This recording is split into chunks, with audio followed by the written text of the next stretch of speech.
Bom, ó, nós estamos estudando, então, a revista de 1861, né, a comunicação que a gente vai ver, que nós começamos até a semana passada, ela está em maio de 61, chamada de O Dr. Glass. Então, ele era um espírita, né, fervoroso, que tinha falecido dia 21 de fevereiro de 61. Então, eles o evocaram em maio de 61, então fazia 3 meses que ele tinha desencarnado. Então, nós vimos aqui, nós começamos, só fizemos a introdução aí dessa comunicação semana passada. Nós vimos ali ele falando que ele tinha conseguido se desvencilhar do corpo físico rapidamente, né, por conta dos conhecimentos espíritas que ele tinha, até dos trabalhos elevados ali. Ele passou por uma doença longa, dolorosa, mas ele vai dizer para nós ali no começo dessa comunicação que enquanto essa doença maltratava o corpo físico dele, ela libertava o espírito. Então nós paramos aí, né, Kardec falando ali da confirmação, né, dessa doença que ele tinha tido, que ela era originada de um acidente, e as pessoas não sabiam disso, porque eles não tinham lido a carta que o pai dele tinha enviado, depois eles foram ler, e aí eles cruzaram com o que ele disse na comunicação, e aí ele está então começando essa comunicação dele, já falando as primeiras impressões dele no plano espiritual. Nós vamos agora para o item número 4 aqui. Eu vou compartilhar a minha tela para a gente poder começar a leitura.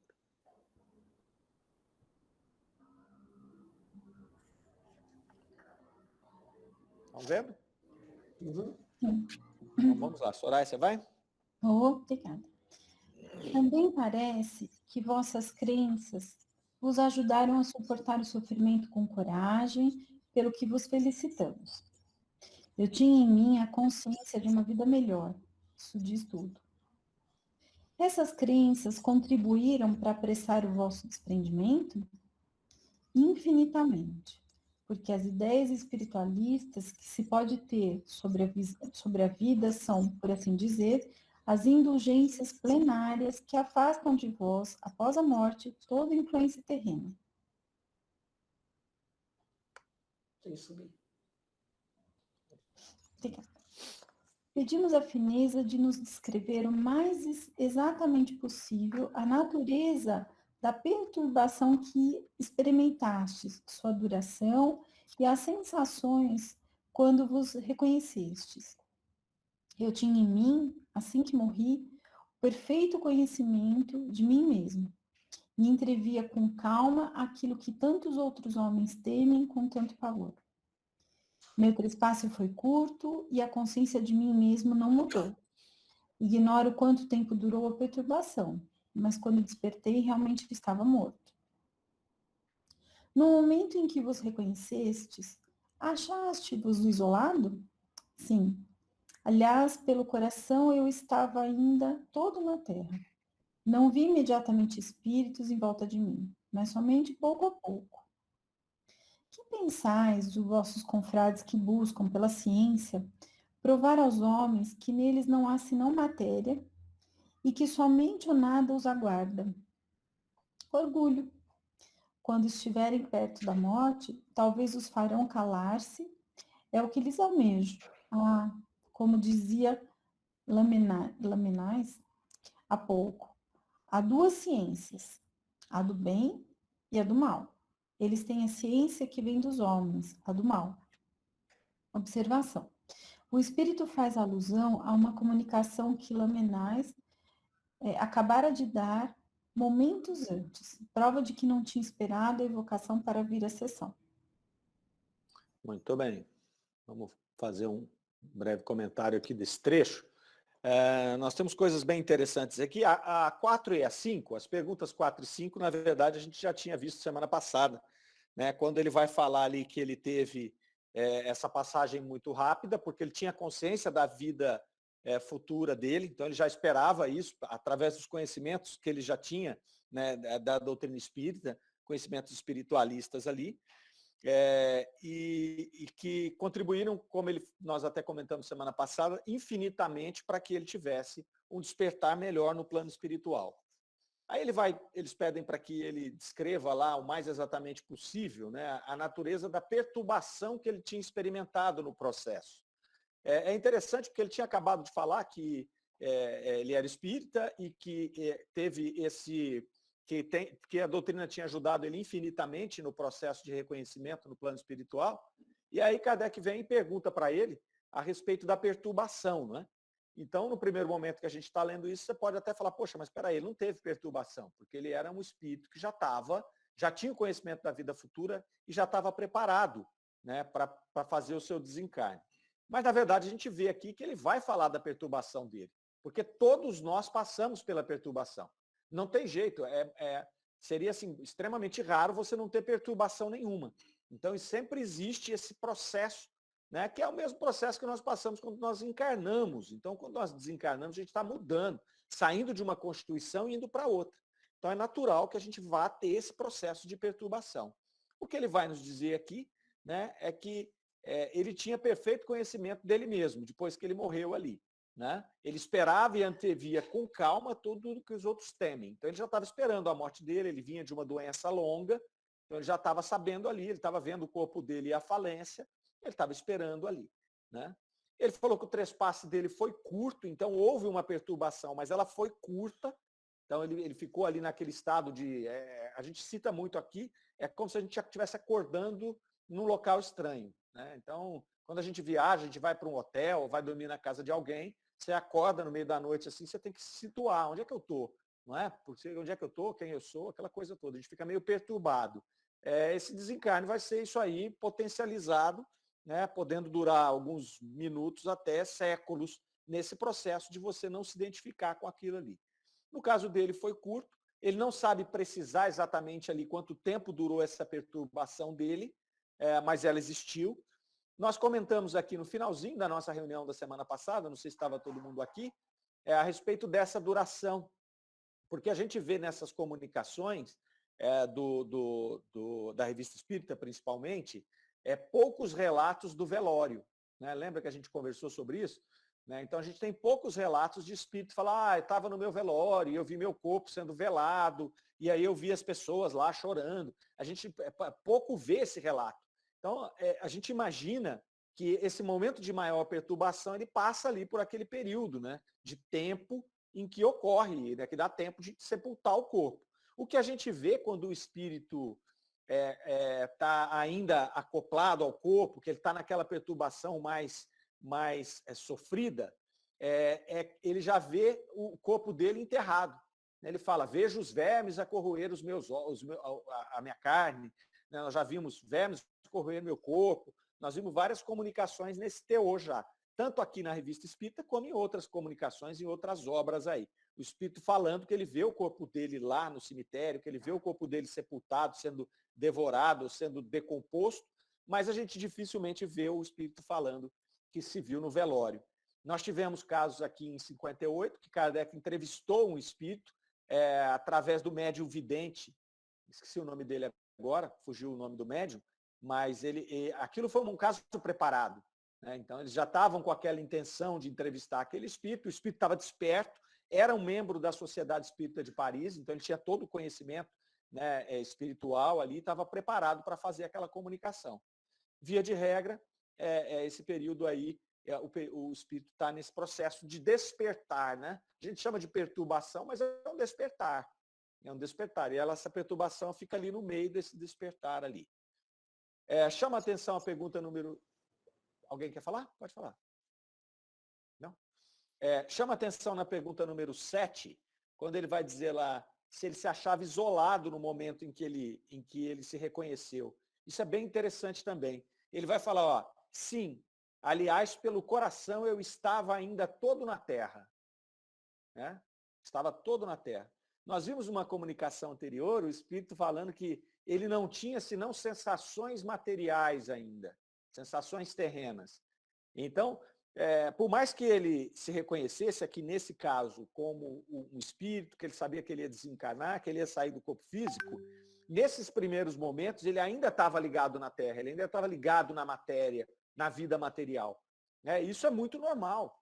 Nós passamos aqui, ele teve uma vida relativamente longa pelo que fala aqui. Então, nós passamos um bom tempo da nossa existência aqui, envolvidos na matéria. Então, é natural que no momento do despertar a gente ainda tenha, né, uns mais, outros menos, essa influência. Ele coloca lá, não vi imediatamente espíritos em volta de mim, mas somente pouco a pouco.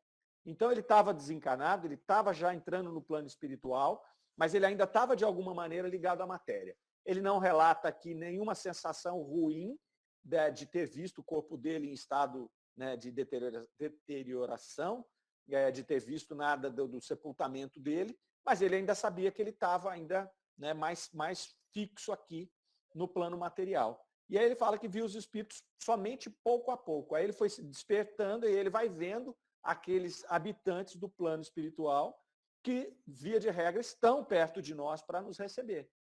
Inclusive o nosso espírito protetor e tudo mais. O que acontece é que a gente não os vê. Eles estão ali, né? Então, a gente desencarnou, nós já estamos no plano espiritual, os espíritos estão à nossa volta. Estão ali, né? Tanto aqueles que querem nos ajudar, como, eventualmente, algum obsessor. Alguém comentou isso aqui, acho que, se não me engano, foi... Eu não lembro quem foi que comentou sobre isso, falando dos obsessores, né? Mas nós temos ali nosso anjo guardião, aqueles espíritos amigos que estão ali, e, obviamente, as companhias que a gente traz conosco.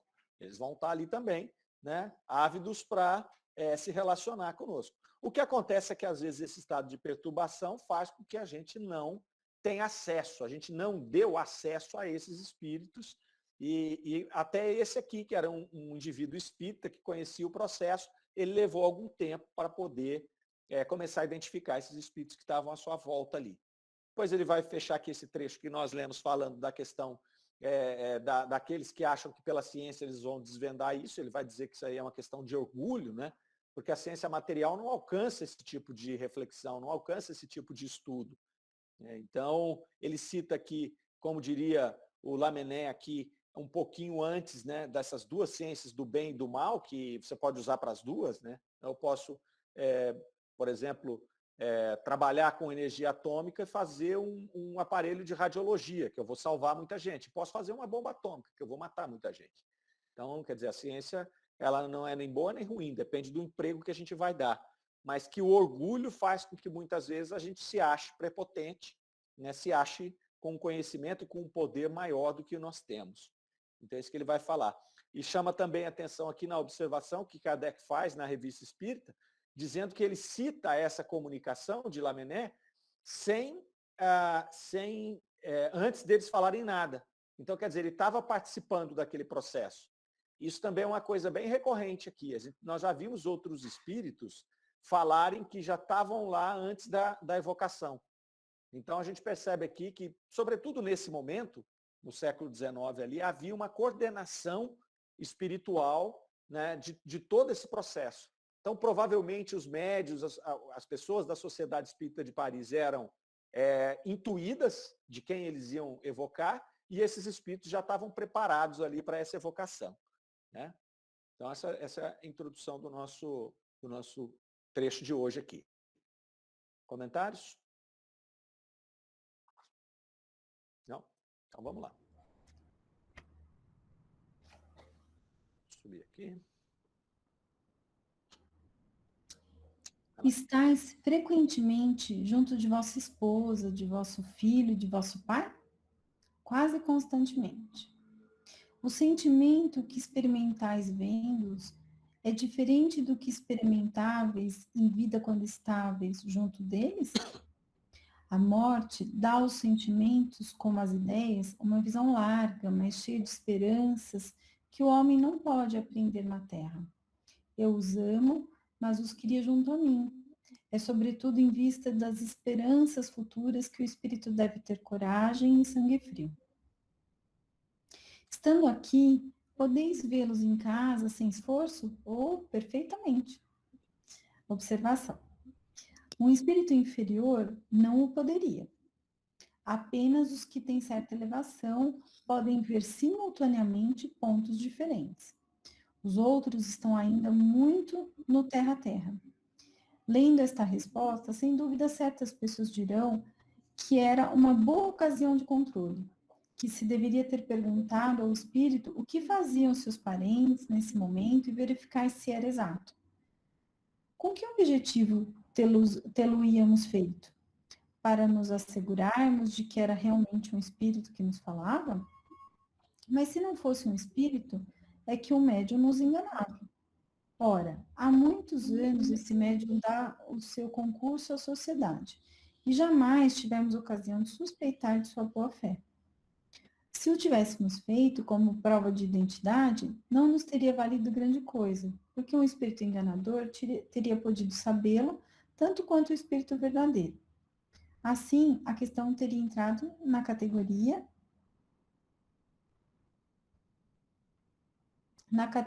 das perguntas de curiosidade de prova, que os espíritos sérios desprezam e às quais jamais respondem. Como fato, sabemos por experiência que isto é possível, mas sabemos também que quando um espírito quer entrar em certos detalhes, faz isso espontaneamente, se o julgar útil, e não para satisfazer a um capricho. Muito bem. Vou comentar um pouco aqui desse trecho. É bem interessante aqui, tem umas coisas legais aqui. Ele vai perguntar dos familiares, né? Se ele está junto dos familiares, ele vai dizer que quase constantemente. Aqui a gente já tem um ponto de observação, né? Porque a gente sempre tem aí situação de familiares que vão antes de nós para o plano espiritual, ou a gente participa de alguma situação onde alguém perdeu um ente querido, né? Se desencarnou. E aí, então, a gente percebe essa proximidade desse indivíduo, principalmente no começo, né? Dentro desse processo inicial, aqui fazia 3 meses que ele estava desencarnado, ele falou para nós ali que ele estava ainda conectado na crosta terrestre, então, esse período todo que ele vai passar aqui, essa proximidade com os seres, ela é maior, depois o espírito tende a ir buscar o seu caminho, assim como os encarnados também tendem a ir buscar o seu caminho, né? E aquele espírito vai sendo colocado, aquela relação entre esses espíritos, ela vai sendo colocada no seu lugar, né? Mas cada um vai cuidando do seu momento aqui. Os encarnados vão seguindo sua vida e os desencarnados também vão seguindo sua vida do lado de lá. Mas nesse período de tempo, a proximidade é muito forte, é muito grande. E aí o que acontece? É aí que a gente chama atenção, sobretudo para nós que temos esse conhecimento teórico aqui, da forma como a gente vai fazer isso. Né? Porque às vezes a gente vê, quando não nós mesmos, o desespero por conta da separação. A pessoa se desespera, a pessoa entra, né, num processo destrutivo, um processo desesperado de sofrimento, e isso afeta muito o espírito que está do lado de lá. O espírito que está precisando seguir o seu caminho, está precisando de entender que está no plano espiritual. Né? Então, cabe a nós aí, primeiro, agir quando for a nossa vez, né? E segundo, na medida do possível, auxiliar as pessoas que estão passando por esse processo, instruindo, né? Para que essa pessoa tenha um sentimento mais sereno com relação àquele que partiu, um sentimento mais de gratidão do que de desespero, né? Porque se eu me desespero de cá, eu estou desesperando o espírito de lá. E muitas vezes o espírito ainda não tem nem a lucidez do que está acontecendo com ele. Então ele vê aquele sofrimento, ele recebe aquela carga, né, de fluidos ali totalmente perturbados. Então nós estamos prestando um tremendo desserviço para esse espírito. Então essa primeira frase aqui já nos coloca nessa situação, né, que ele está sempre, quase constantemente junto do pai dele, né, e do filho dele ali. E aí vai perguntar, qual o sentimento que você experimentou ali, né, quando você viu que estava diferente ali? O que era diferente quando você estava junto deles e agora que você está desencarnado? Essa é a pergunta. E ele vai dizer, a morte dá aos sentimentos, como às ideias, uma visão larga. Olha que bacana, né? Então, o que acontece? Ele desencarnou, ele já tem uma visão diferente desses laços familiares, dessas relações. É isso que ele quer dizer aqui, ó. Os sentimentos, como as ideias, uma visão larga. Então, ali naquele momento, ele já está se entendendo um pouco como espírito, apesar de fazer pouco tempo. Ele já está entendendo que a vida continua, ele já está entendendo que ele tem ali várias encarnações, que ele tem laços familiares muito mais fortes do que somente esses laços que ele tinha aqui no planeta Terra. Então ele tem vários laços com vários outros espíritos, né? Então a gente já comentou que a questão do amor incondicional, quanto mais você evolui, mais ele fica parelho, mais os espíritos vão se amando, sem a necessidade de ser pai, filho, mãe, né, esposo, ou o que quer que seja, irmão, essas questões, né, sanguíneas aqui, de aproximação que a gente tem na Terra, elas tendem a ficar um pouco dissipadas no plano espiritual quando os espíritos evoluem. E a gente pode falar, poxa, mas é triste isso. Não, não é triste não, isso é maravilhoso. Né? É porque nós vamos passar a amar as pessoas todas de maneira igual, incondicionalmente. Né? Hoje a gente ama, às vezes, muito condicionalmente. Então, eu amo quem é do meu sangue e, normalmente, quem eu me dou bem. Né? Porque, às vezes, dentro de uma mesma família, a gente tem relações consanguíneas e que, espiritualmente, não tem afinidade. A gente vê isso frequentemente. Então, esse espírito vai mostrar para nós que a visão e as ideias são muito mais alargadas quando você está no plano espiritual. Então você já tem uma situação muito mais clara do que é a vida, do que é o espírito, de como ele evolui. É isso que ele vai trazer para nós aqui. Ele vai dizer lá, ó, cheia de esperanças que o homem não pode aprender na Terra. Então você tem conhecimentos, tem visões, tem ensinamentos enquanto espírito que aqui na Terra, com a nossa limitação do corpo físico, a gente não tem. Então, é muito interessante isso aqui, essa colocação desse espírito. Ele ainda vai falar lá que ele ama essas pessoas, queria junto a eles, mas que ele entende que cada um tem que seguir o seu caminho ali e que no futuro todo mundo vai se encontrar. Na pergunta número 11, eles vão perguntar a ele se ele vê esses familiares em casa, e ele vai falar que sem esforço nenhum. Então, ele podia estar ali dando aquela comunicação e ele via, né, o que os familiares estavam fazendo em casa. E aí, na observação aqui, Kardec vai pontuar que esse é um sinal de que é um espírito mais evoluído. Porque se ele fosse um espírito inferior, ele não conseguiria ter esta visão, esse alcance. Ele não poderia estar aqui dando uma comunicação e conectado, compreendendo o que as pessoas estão fazendo lá na casa dele. Porque os espíritos inferiores, eles estão ainda muito conectados à matéria. Então, eles acabam, em pensamento, né, ficando limitados também.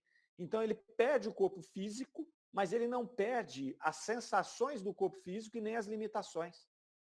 Então, nós temos aqui várias comunicações interessantíssimas de espíritos falando que tem fome, que tem frio, que tem sede. Isso a gente recebe nas reuniões mediúnicas, aí quem participa de reuniões mediúnicas, né, sempre vê essas manifestações. Então, o espírito chega e fala, estou com fome, estou com sede, me dê água para beber. Ele é um espírito, ele não tem mais corpo, ele não tem como estar com sede mais. Eu estou com frio, ele não tem como ter frio mais, ele não tem corpo físico para ter frio. Mas ele está com frio. A sensação dele, né, é frio.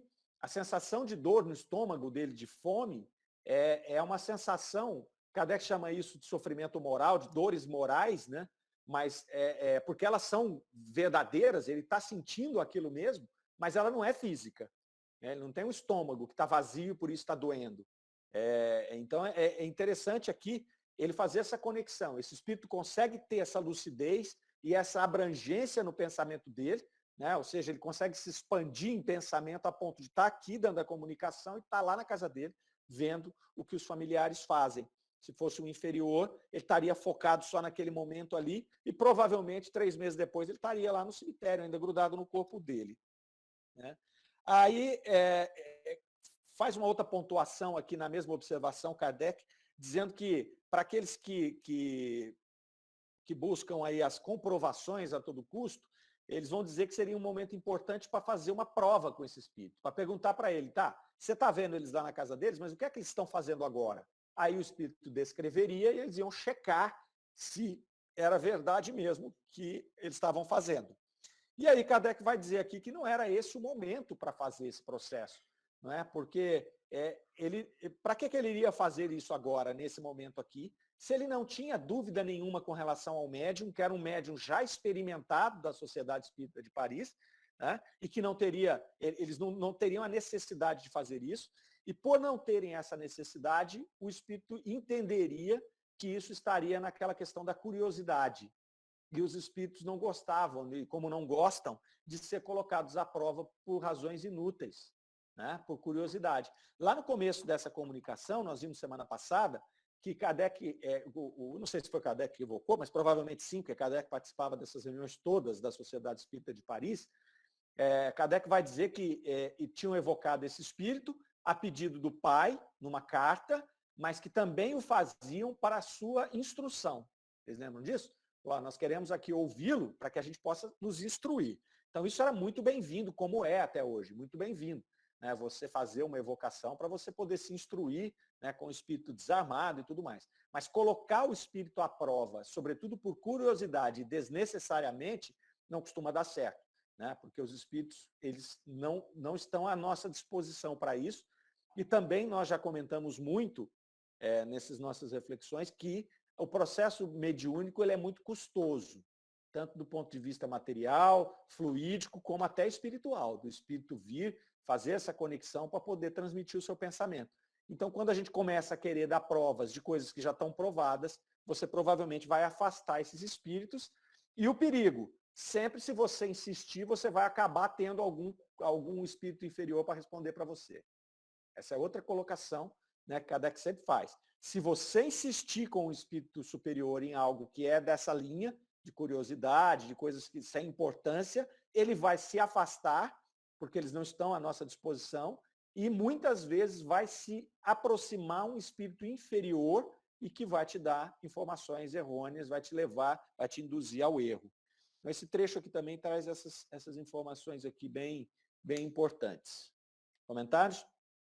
Ô, Mário, você sabe que agora que eu entendi, fosse quando perguntou o que se via os familiares na casa, agora que eu entendi que os familiares eram encarnados ainda. Porque eu estava pensando que naquela primeira pergunta, que eles tinham se encontrado no plano espiritual, como espírito. Mas não é. O pai, a mãe e o irmão são encarnados, né? Exatamente. Eu prestar atenção e seguir a linha. Eu falei, mas agora eu percebi. É por isso que é importante a gente estudar aqui minuciosamente, porque a gente vai tirando esses detalhes, né? Às vezes, quando a gente está lendo a revista ou qualquer outro livro, passa. Passa despercebido, porque agora aqui não, porque a gente está nos atentando aqui a trechos, né? Então, aí a gente consegue ter essas informações. Não, eles perguntam se ele tá conectado com o pai e com o filho dele, encarnados, e se ele podia ver o que eles estão fazendo. Por isso que ele fala que ele é um espírito superior, né? Assim, não é um espírito inferior. Ele não fala no grau de superioridade dele, mas fala que ele não é um inferior. Porque se fosse um inferior, não podia alcançar esse... níveis, né? Espiritual e material. Nossa, é isso mesmo. Nossa, muito bom. Mais alguma coisa? Vamos lá. Deixa eu ver. Eu queria falar assim, quando a pessoa amputa um órgão, ele sente uma dor, né? Igual o espírito, você estava explicando do espírito, a mesma coisa. A minha irmã, ela amputou o pé, ela sentia a dor da ponta do dedão. É uma coisa muito engraçada, né? Assim, porque ela falava assim, eu não tenho erro, mas eu sinto a dor. É uma coisa engraçada. É igual esse espírito falou, né? A mesma coisa. Exatamente, Eles chamam de dor fantasma, né, dona Honória? Assim, eu já vi referências a essa dor de órgãos amputados de dor fantasma. E aí a gente pode, obviamente, fazer alguma conexão aí com as conexões nervosas que vão para o teu cérebro ainda estão acusando aquele órgão, né? E a gente sabe também que tem toda a questão do perispírito, né? Que também pode ter alguma influência e deve ter alguma influência aqui, porque, né, aquele órgão que foi amputado, ele estava coberto pelo perispírito ali, então até que aquilo se ajuste novamente, essa pessoa vai sentir essa dor, vai sentir cócegas, né? A pessoa amputou o pé, mas está coçando o meu pé ali, tá? Estou sentindo uma coceira no pé. Não tem pé mais para coçar, não está sentindo. É a mesma coisa desses espíritos que desencarnam, estão ainda conectados ao plano material, e aí eles vão sentir ter todas essas sensações. E aí, assim, a gente tem que tomar cuidado, porque erroneamente, muitas vezes, a gente interpreta mal a comunicação do espírito e a gente coloca órgão no perispírito.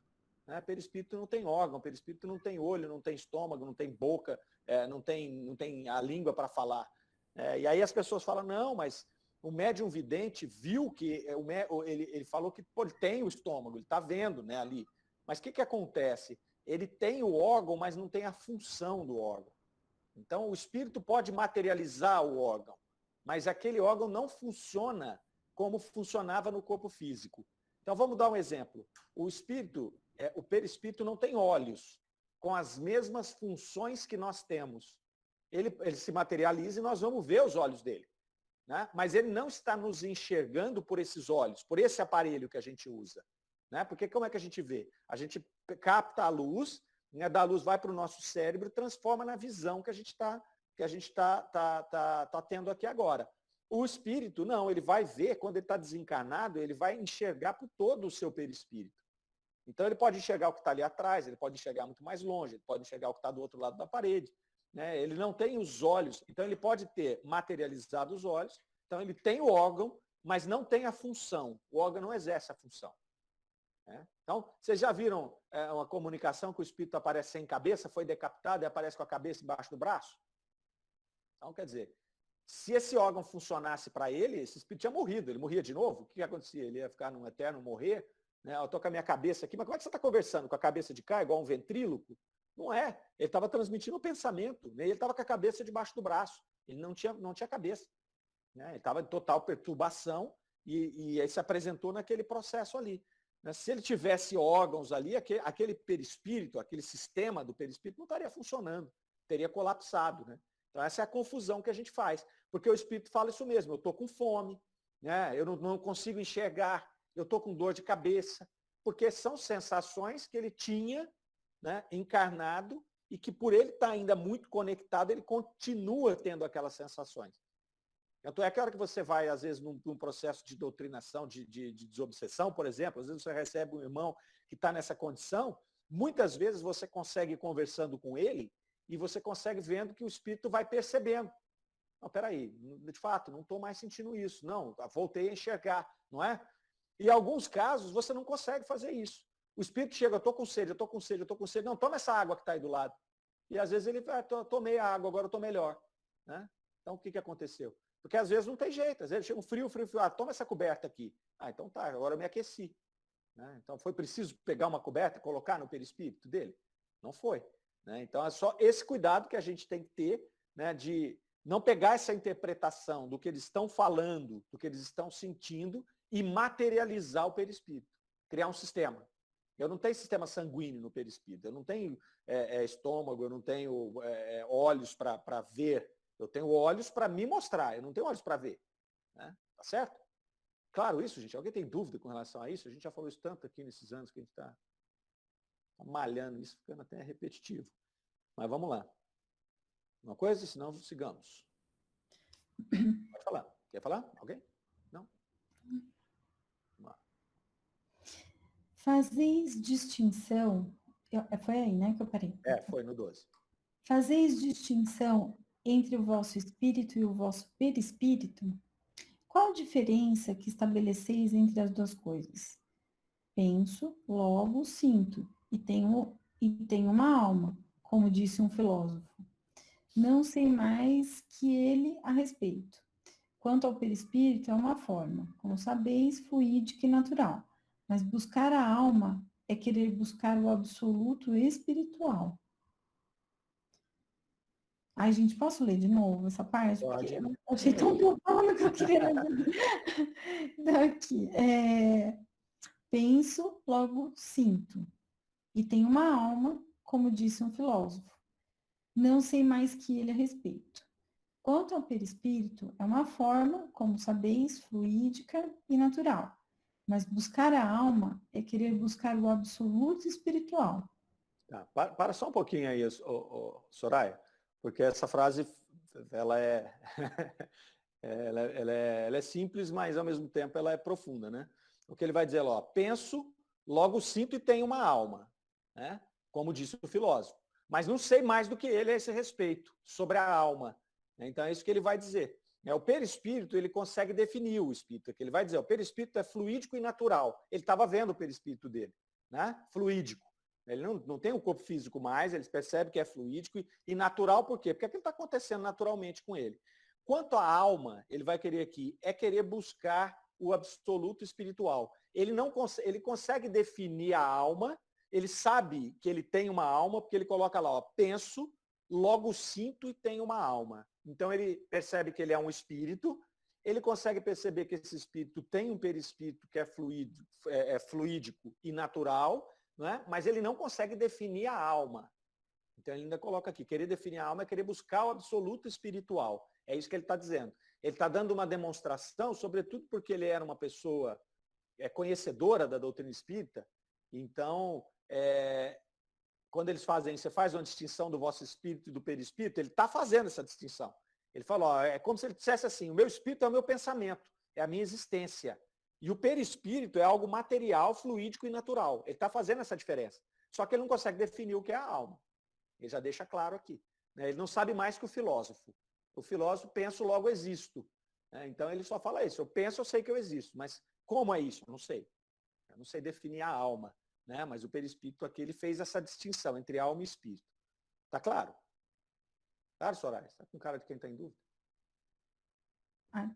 Oi? Tá, eu estou aqui pensando, porque, na verdade, mesmo desencarnado, a sensação que ele passa é que, ainda assim, a gente precisa ter uma visão, algum aspecto material, entre aspas, né, que seria o perispírito ali, né? Ter alguma coisa de desenho concreto, não é? Assim, sabe? Assim, eu acho que a questão de compreender o espírito é só sentindo mesmo, né? Você vê que ele não consegue. Ele sabe que ele está pensando, ele sabe que, mas ele não consegue definir, né? Olha só que legal, quando ele fala aqui, ó, quanto ao perispírito, é uma forma, aliás, ou uma forma, é uma forma, como sabeis, ou uma forma, como sabeis, fluídica e natural. Né? Então, ela é fluídica. Quando a gente fala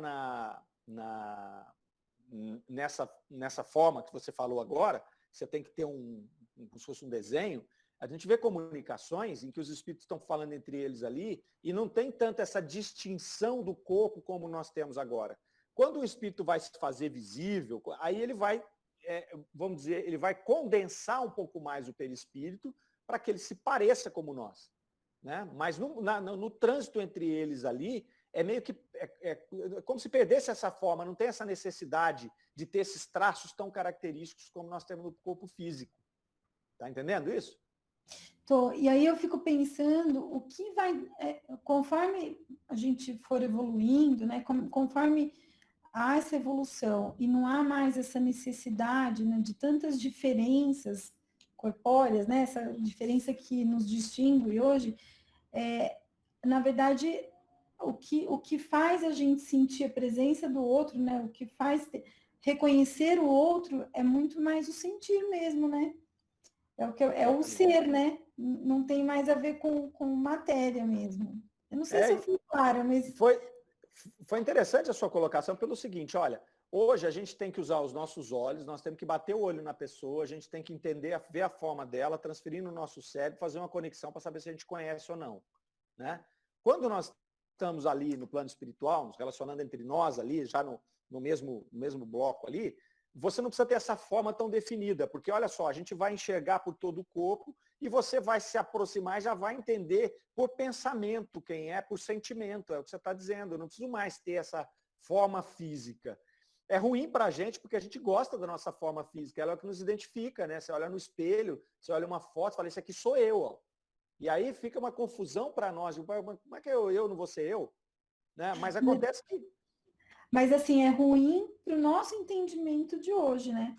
Talvez, quando esse entendimento tiver mais evoluído, a beleza esteja em reconhecer em reconhecer o espírito mesmo, né? O ser, assim. Eu acho que deve ser lindo demais, né? Vamos fazer um exercício aqui, ó. Vamos pensar que eu desencarne agora. Não quero não, viu, gente? Se quiser, pode ir todo mundo na minha frente aí, que eu estou de boa aqui. Mas vamos supor que eu desencarnasse agora e eu encontrasse no plano espiritual 3 espíritos. Eu vou encontrar meu pai, que já faleceu, né? Me conheceu. Eu vou encontrar o meu pai da outra encarnação e eu vou encontrar o meu pai da outra encarnação. Como é que eu vou me apresentar no meio dos 3, nessa palestra? Estou conversando com os 3. Não é? Como é que eu vou me apresentar? Eu vou me apresentar de jeito nenhum, se eu não quiser, e nós vamos estar conversando, a gente vai estar se sentindo, né? A gente vai estar se relacionando, se entendendo, se reconhecendo, sem a necessidade do meu corpo físico. Porque se ele tivesse a necessidade do meu corpo físico para saber quem eu sou, eu me apresento desse jeito, só o meu pai dessa encarnação que vai me conhecer, os outros não vão, concorda? Quando a gente vê uma pessoa que você não conhece, ou que você conheceu há muito tempo, você já esqueceu dela, você vai olhar lá na rua, você pode até falar, poxa, já vi essa pessoa, mas você não lembra quem é mais, você não sabe o nome, você não lembra de onde, não é? Então, o professor tem muito isso, né? O professor vê o menininho, já cresceu, já mudou, mas nossa, eu já conheço essa criança, deve ter sido essa pessoa, deve ter sido meu aluno quando criança, mas eu não reconheço mais. Então seria a mesma coisa aqui. Né? Porque eu estou em outro corpo. A minha formação genética, a minha formação material é diferente da que foi na encarnação passada.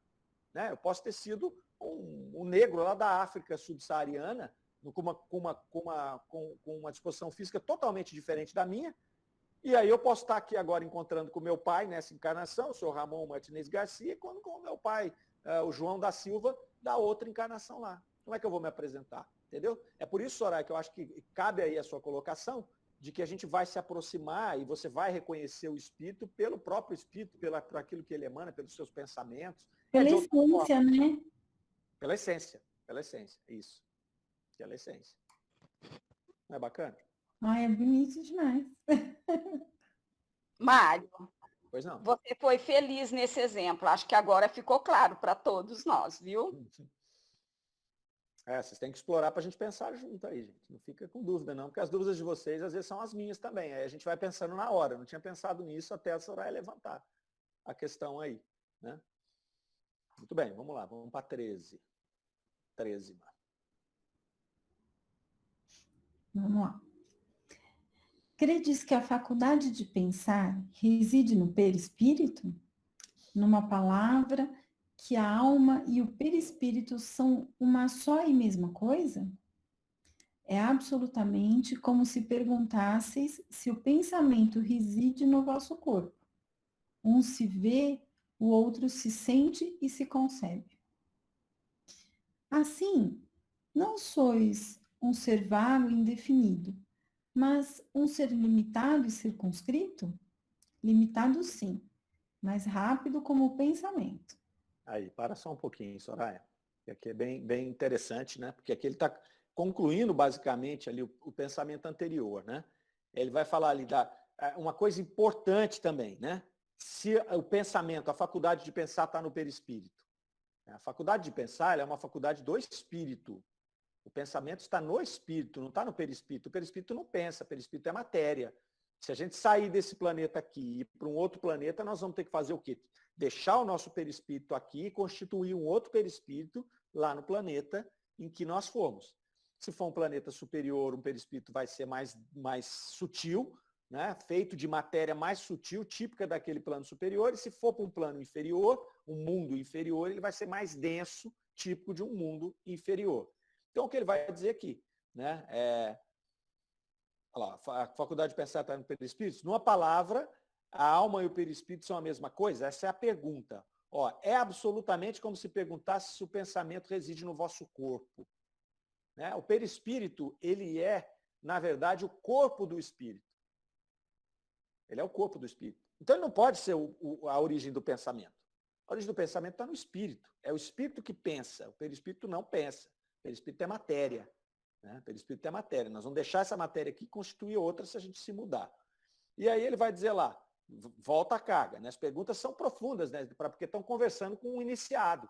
Eles não estão conversando com um espírito ordinário ali que não sabia de nada da doutrina espírita. Eles estão explorando ele porque ele conhece os conceitos. Ele sabe o que é perispírito, ele sabe o que é espírito, ele sabe o que é corpo. Ele estudava isso enquanto encarnado.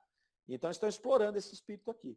Olha lá, assim, não sois um ser vago e indefinido, mas um ser limitado e circunscrito. O que eles estão colocando para ele? Porque esse vago e indefinido, ele seria como se fosse alguma coisa misturada, alguma coisa que não tivesse uma identidade. E ele está dizendo aqui, eu sou limitado sim, mas rápido como o pensamento. Então, ou seja, ele não tem essa densidade do nosso corpo físico, ele não tem as limitações do nosso corpo físico, ele não segue as leis da física newtonianas aqui envolvidas com a lei da gravidade. Não, ele é rápido como o pensamento. Ele pode se locomover. Então, ele pode estar aqui, pode estar lá na casa do pai dele, ele pode daqui a pouco estar lá na China, depois daqui a pouco estar lá não sei onde. Né? O que é uma delícia pensar, né? Pensar assim, por exemplo, deixa eu dar uma olhadinha lá em Paris, ver o que está rolando lá na Torre Eiffel agora. Vou lá ver a torre iluminada. Iluminada nada, porque... Não, agora é de madrugada lá, deve estar iluminada. Né?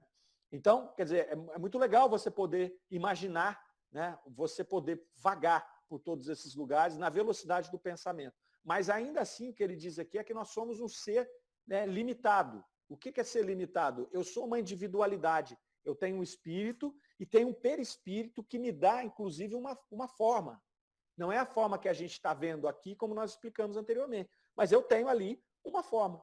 Né? Não tem espírito se manifestando sem perispírito. Isso não existe. Ele está sempre vestido, sempre acoplado a um perispírito ali, que é o que lhe define, é o que ele fala aqui. Essa é a questão da limitação que ele fala. Circunscrito, né? Mas eu tenho essa flexibilidade enquanto perispírito que eu não tenho no corpo físico. Né? Até da irradiação, de eu poder transmitir o pensamento, essa coisa toda. Tá certo? Ô, Mário, Pois não. então, porque ainda falava assim que até pouco tempo eu acreditava nisso, que a nossa memória se encontrava no perispírito, o arquivo tudo é no perispírito. E não, ele está no espírito, porque o perispírito é apenas uma forma. Ele não tem... Né? Olha, faz pouco tempo que eu consegui entender isso, viu, Mário? Tem um capítulo muito bacana na Gênesis que vai falar lá sobre a fotografia do pensamento, né, que nós vamos ver, Kardec vai nos ensinar que algumas situações, alguns pensamentos, algumas vivências nossas, elas ficam como que fotografadas fluidicamente no perispírito. Né? É por isso que, às vezes, um vidente ou um outro espírito que se aproxima daquele consegue identificar e fazer essa leitura pelo perispírito da pessoa. Mas não é que as memórias estão lá, as memórias estão no espírito. É que elas são tão fortes que elas podem ser fotografadas e serem vistas no perispírito. Né? A gente vê muitas vezes, então eu já vi em algumas obras, eu não sei se, acho que André Luiz tem alguma coisa que fala sobre isso, né, que o espírito chega lá e ele conta as manchas que tem no perispírito e aquelas manchas representavam abortos que a pessoa fez. É no nosso lar. É no próprio nosso lar, né? Então, se você vê a fotografia do pensamento, você vai ver que a memória do que essa pessoa fez, do que esse espírito fez, ela está lá no espírito dela.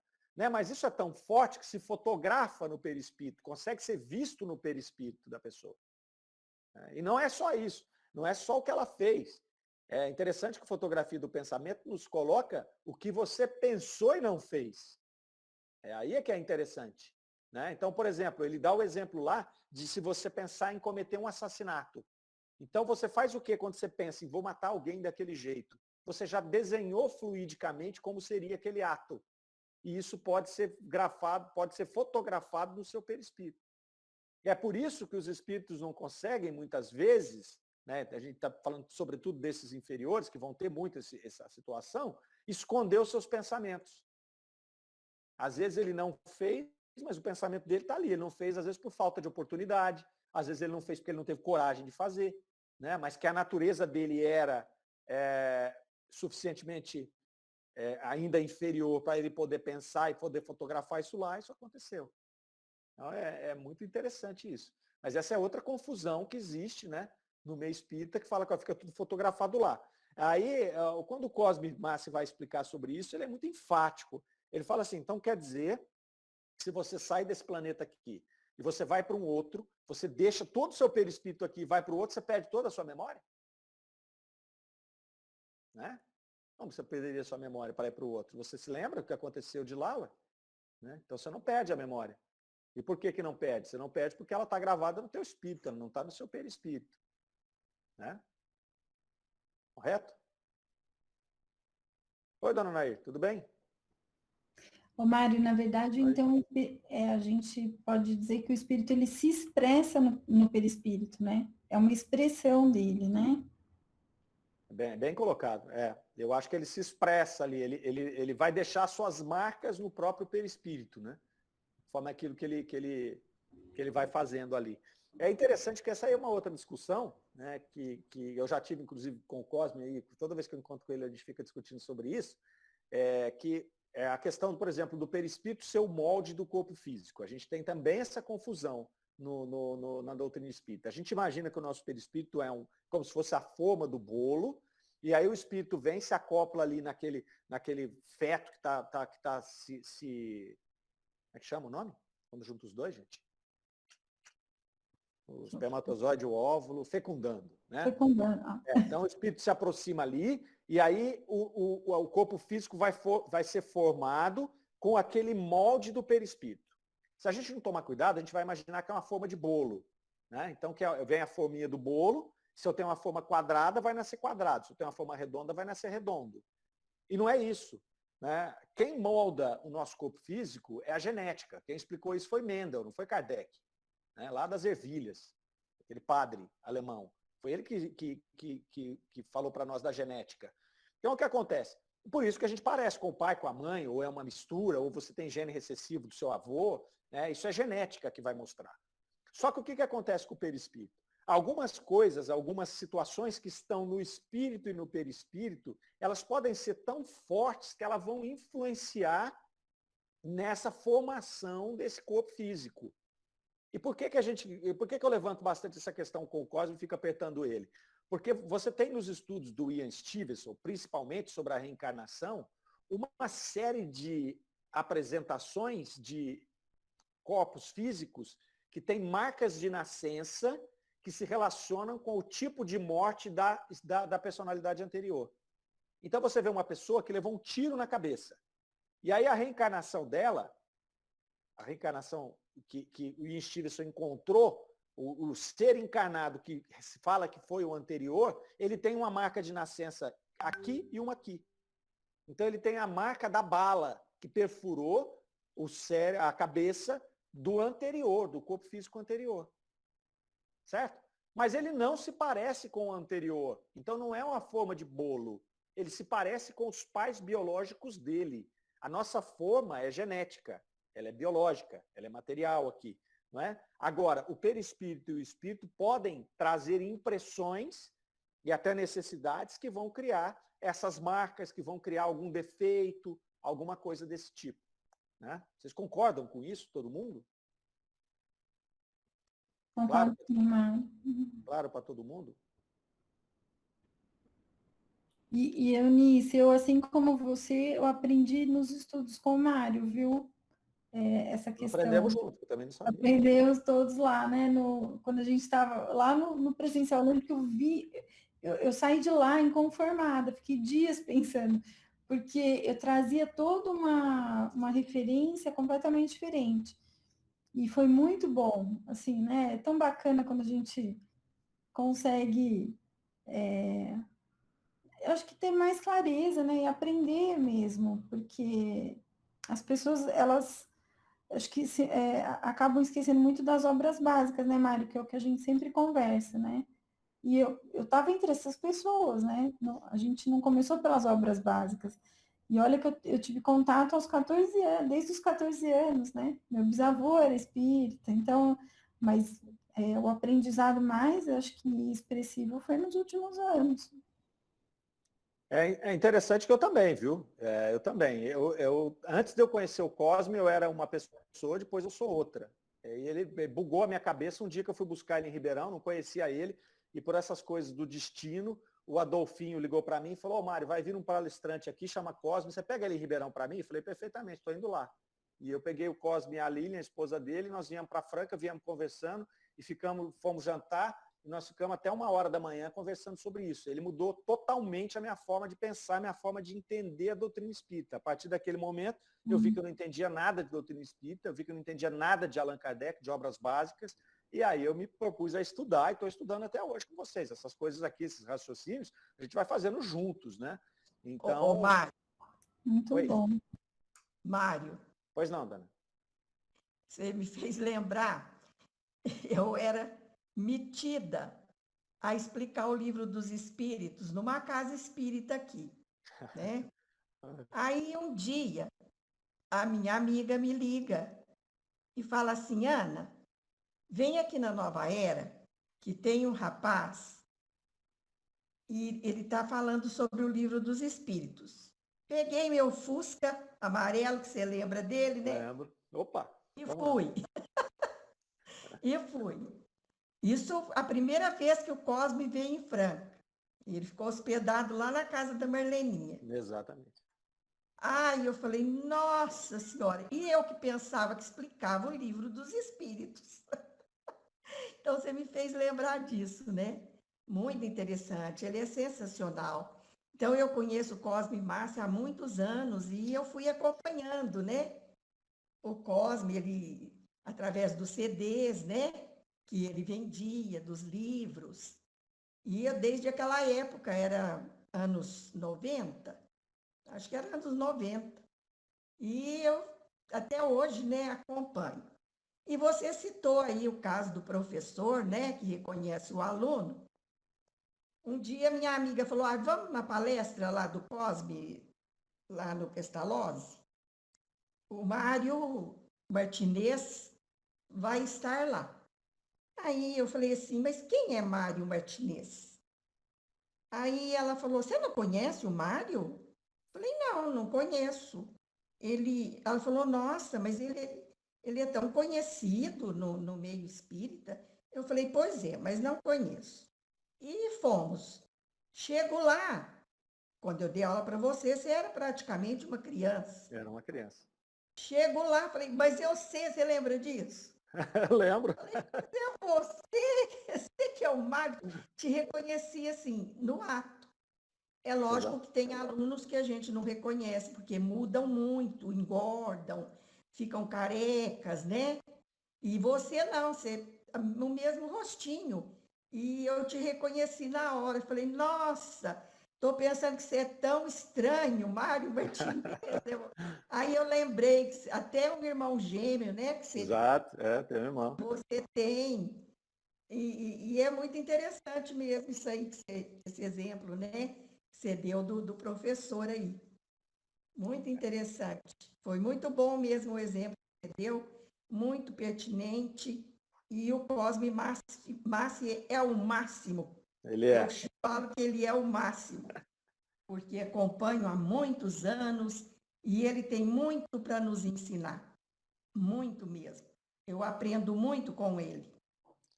Ele com certeza é o maior conhecedor de Kardec da atualidade, né? É um estudioso aí de muitos anos.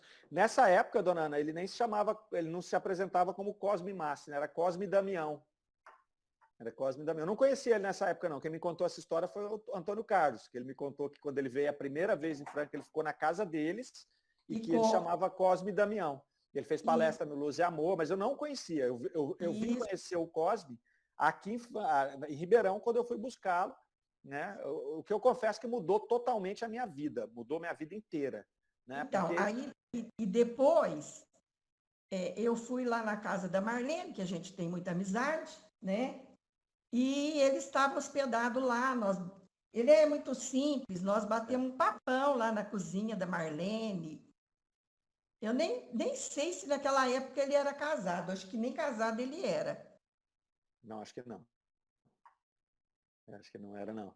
Mas ele realmente é sensacional. E ele tem essa capacidade, né, de nos orientar de uma tal maneira que assim, e quando eu digo que mudou minha vida, não foi só na questão do conceito espírita, não, foi em tudo, né? Porque era uma miscelânea, minha cabeça era uma miscelânea. Eu era um espiritualista, não era espírita, né? Sim. Então hoje a gente já vê que a gente busca uma orientação mais acertada, começando das obras básicas, né, para depois você naturalmente ler as outras obras, mas com esse conhecimento da base que tem que ser Allan Kardec, senão a gente cria essas confusões aí. O movimento espírita brasileiro, ele tem muitas conclusões apressadas. Às vezes o espírito vem, ele traz uma sensação que é real, né, mas aí a gente tira conclusões e aí os palestrantes que leram só esse pedaço, que não conectam com a base, saem aí espalhando essas coisas e elas saem igual pólvora, né?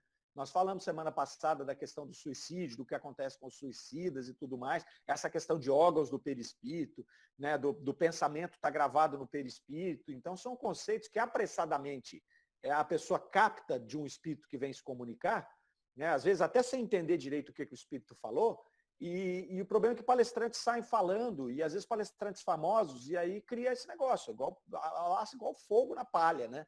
E aí vai criando essa miscelânea. Mas o bom disso tudo é que a gente vê hoje um movimento forte de estudo de Kardec, mas muito forte no Brasil e até no mundo, né, que um dos grandes responsáveis é o Cosme Massi, é um dos grandes responsáveis por isso, com o Kardecpedia, né, com o Kardec Play. E agora, para vocês terem uma ideia, a gente falou a semana passada, eu acho, não sei se foi aqui, que a gente fala um tanto de coisa, e aí eu não sei mais onde eu falo. Aí o que acontece? Eles traduziram para chinês, para alemão, e agora estão traduzindo para russo as obras básicas, os 5 livros das obras básicas. Então é um trabalho assim maravilhoso de devolução, de criar um legado para entregar para o mundo essa doutrina tão maravilhosa que é a doutrina espírita, começando pelo começo, pela base, né? Depois você vai colocar tudo que os outros espíritos trouxeram dentro dessa base, encaixando aí, para ficar bem orientado. Tá certo? Pessoal, vamos fechando aqui. Então a gente semana que vem volta aqui na pergunta número 14 dessa comunicação, que é riquíssima aqui. E aí nós vamos seguir em frente e depois nós vamos para junho com o Marquês de Sampou, a comunicação do Marquês de Sampou, que também é muito bacana. Tá certo? Então, até semana que vem, nos vemos aí na mesma hora e no mesmo bate-local.